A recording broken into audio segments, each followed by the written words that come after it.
Hi నమస్తే, నేను మీ journalist రెహమాన్ని. ఏపీలో కూటమి ప్రభుత్వానికి వైఎస్ జగన్ అనే పేరు ఇప్పటి నుంచి కాదు, దాదాపుగా ఒక 18-17 ఏళ్ల నుంచి భయపెడుతుందని చెప్పాలి. అందుకే ఇప్పుడు ఒక్క వైఎస్ జగన్ ఎదుర్కోవడానికి కూటమిలోనేటువంటి అనేక పార్టీలు ఏకమై నిలువరించే ప్రయత్నాలు చేస్తూనే ఉన్నారు. ఒక్కొక్కసారి ఒక్కొక్క అంశాన్ని తెరపైకి తీసుకొస్తూ జగన్ని ఎదుర్కోవడానికి ఒక ఆయుధంగా మలుచుకునే ప్రయత్నం చేస్తూనే ఉంది కూటమి ప్రభుత్వం. కానీ ఇప్పుడు ప్రతి అస్త్రం అంటే కూటమి ప్రభుత్వం ఏ అస్త్రాన్ని జగన్పై సంధించాలని చూసినా అవన్నీ బూమరాంగ్ అవుతున్నటువంటి పరిస్థితి. సో ఇప్పుడు చిట్ట చివరిగా జగన్పై ఒకే ఒక అస్త్రాన్ని ప్రయోగించదలిచింది కూటమి ప్రభుత్వం, అది మతం. సో ఈ మత అస్త్రాన్ని ఉపయోగించి జగన్ను హిందువులకు వ్యతిరేకంగా చిత్రీకరించే ప్రయత్నం చేయడం ద్వారా హిందూ ఓట్లను పోలరైజ్ చేసే ప్రయత్నం చేస్తోంది కూటమి ప్రభుత్వం.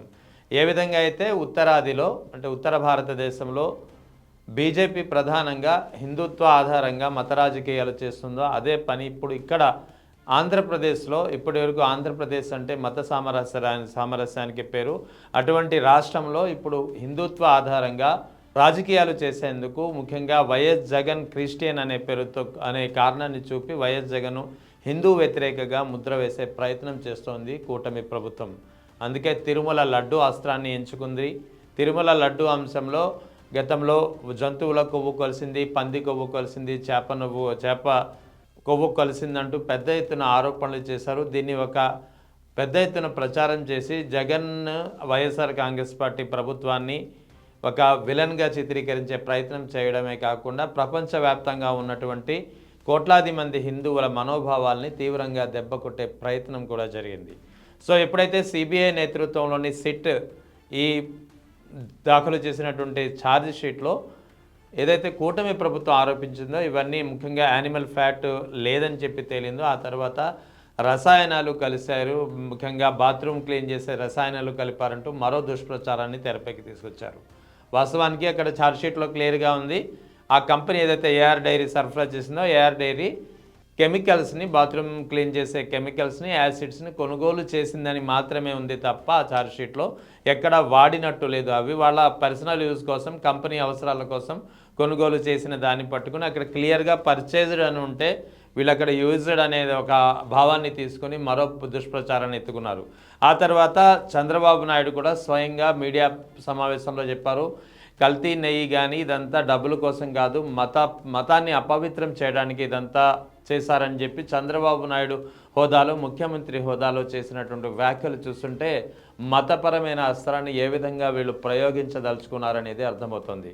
వాస్తవానికి వైఎస్ జగన్ పేరు ఇప్పటి నుంచి కాదు, 2004 నుంచి. వాస్తవానికి వైఎస్ జగన్ ప్రత్యక్షంగా రాజకీయాల్లోకి వచ్చింది 2009లో, ఆ తర్వాత 2011లో పార్టీ స్థాపించారు.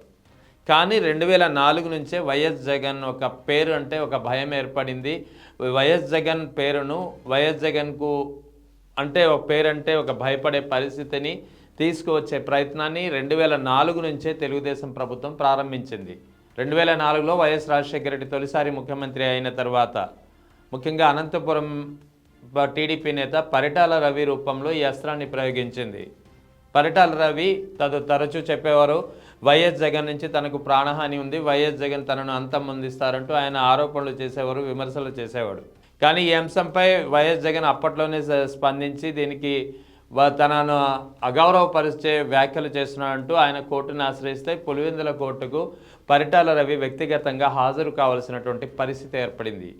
సో కోర్టుకు హాజరైనప్పుడు కూడా పరిటాల రవి చేసినటువంటి వ్యాఖ్యలు కూడా అర్థం చేసుకోవాలి. పులివెందుల ఒక పాకిస్తాన్లా ఉందంటూ ఆయన చేసిన వ్యాఖ్యలకు కౌంటర్గా వైఎస్ జగన్ కూడా ధీటుగా సమాధానం ఇచ్చారు. పులివెందుల ఒక్కటే పరిటాల రవికి ఒక సురక్షితమైనటువంటి స్థానం అంటూ వైఎస్ జగన్ దీనికి కౌంటర్ ఇచ్చినటువంటి పరిస్థితి అప్పట్లో. అంటే ఇదంతా ఇప్పుడు ఎందుకు చెప్తున్నా అంటే 2004 నుంచే వైఎస్ జగన్ అంటే ఒక భయం తెలుగుదేశం ప్రభుత్వానికి ఏర్పడింది.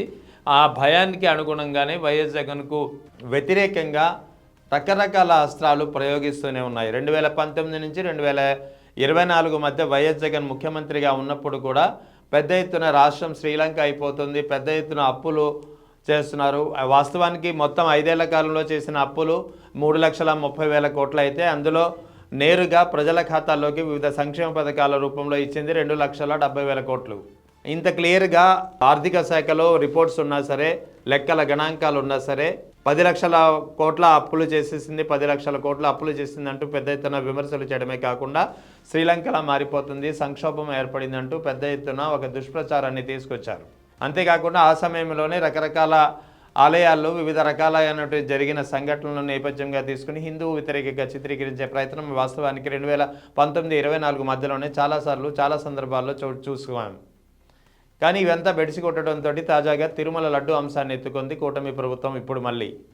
సో ఇది కూడా బూమరాంగ్ అవడంతో ఇదే అంశాన్ని వివిధ నేపథ్యాలతో వివిధ రకాలుగా ప్రజల్లోకి తీసుకెళ్లే ప్రయత్నాలు చేస్తోంది కూటమి ప్రభుత్వం. మొత్తానికి రాజకీయంగా జగన్ను ఎదుర్కొనేందుకు వైఎస్ జగన్ను హిందూ వ్యతిరేకగా చిత్రీకరిస్తూ హిందువుల ఓట్లను పోలరైజ్ చేసే ఒక ప్రయత్నంలో భాగంగా మతం అనే అస్త్రాన్ని ఎంచుకుంది కూటమి ప్రభుత్వం. సో వైఎస్ జగన్ అంటే భయం అనేది కూటమి ప్రభుత్వానికి, ముఖ్యంగా తెలుగుదేశం పార్టీకి ఇప్పటి నుంచి కాదు 2004 నుంచే నెలకొంది.